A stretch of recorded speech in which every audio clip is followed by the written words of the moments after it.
अस्सलाम वालेकुम नाज़रीन, की हाल चाल है जी।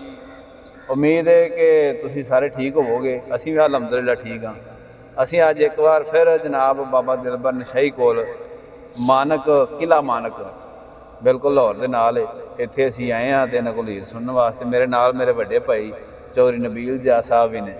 अज इन्हां नूं चैक करने भी किहड़ी फरमाइश करते हैं बाबा जी दिलबर नशाई तो, की सुनना चाहते हैं। क्यों चौधरी साहब? फरमाइश की बाबा जी, जदों खेड़िਆਂ ਦੀ जंझ आंदी हीर की शादी अगे होण लग पैंदी तो फिर रांझे के की हालात होंदे होंदे उदों मैं तो ये सोच सोच के परेशान होया बैठा। जिस वक्त खेड़िਆਂ ਦੀ जंझ आ रही है, अच्छा, ते रांझा वेख रहा कि खेड़िਆਂ ਦੀ जंझ आ रही है कि मेरी तो कमाई ने चली जाना, जेड़ी मेरी 12 साल में जीना ही कवर च वड़ गया होना। हाँ कि मैं 12 साल ये पिछे मझां चराइयां। मेरे ना दे मापिया ने वादा किया कि रिश्ता तेरा ही है, ते हीर ने भी मेरे नाल वादा किया, ते मेरा अज बाग उजड़दा जा रहा है। अज मेरी अखां दे सामने मेरा बाग उजड़ रहा ते रांझे दे दिल ते की गुजरी। सैयद दी कमाल ने कलम ने क्या कमाल किया। अच्छा, सैयद लिखते ने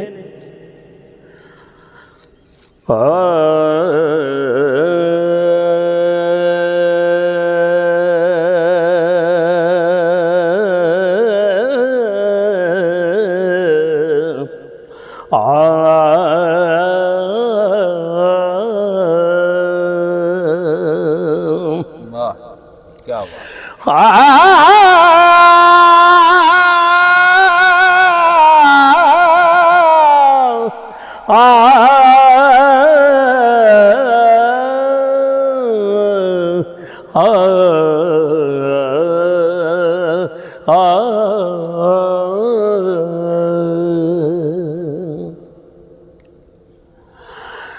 जंझ आमदे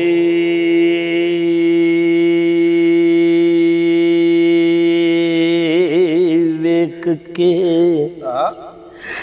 खेड़े आंदी, क्या बात। हो रांझा भुज के वांग कबाब होया खुशीर देव्यान दी सदड़े नो हो मस्त पीतियां बाज शराब होया। अज कौन पूछे रांझे चाक ताई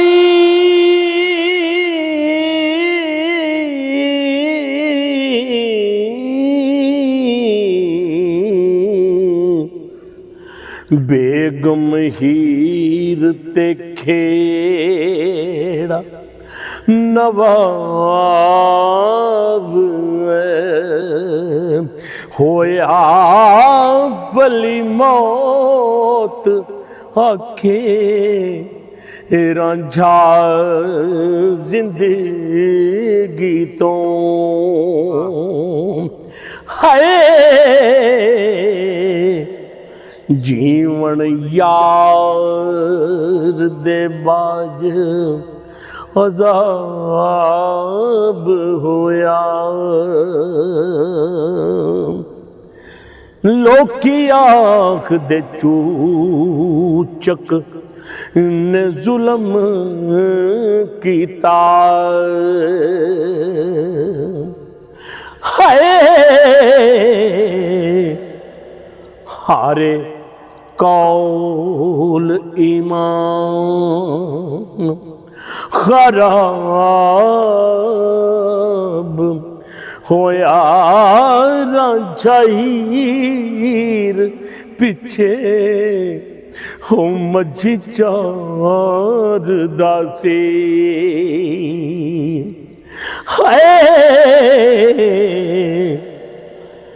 ਮਸ਼ਹੂਰ ਸੀ ਵਿੱਚ ਪੰਜਾਬ ਹੋਇਆ। ਜਦੋਂ ਕੀਤਾ ਸਵਾਲ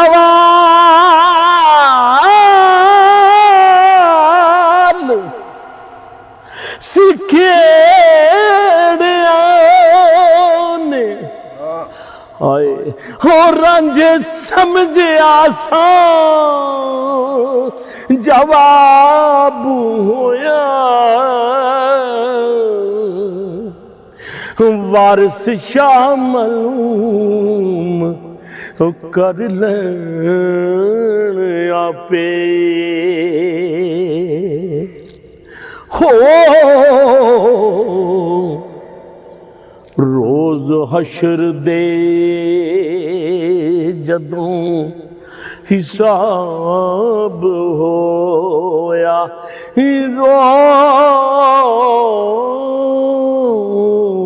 ਰੋਜ਼ ਹਸ਼ਰ ਦੇ ਜਦੋਂ ਹਿਸਾਬ ਹੋਇਆ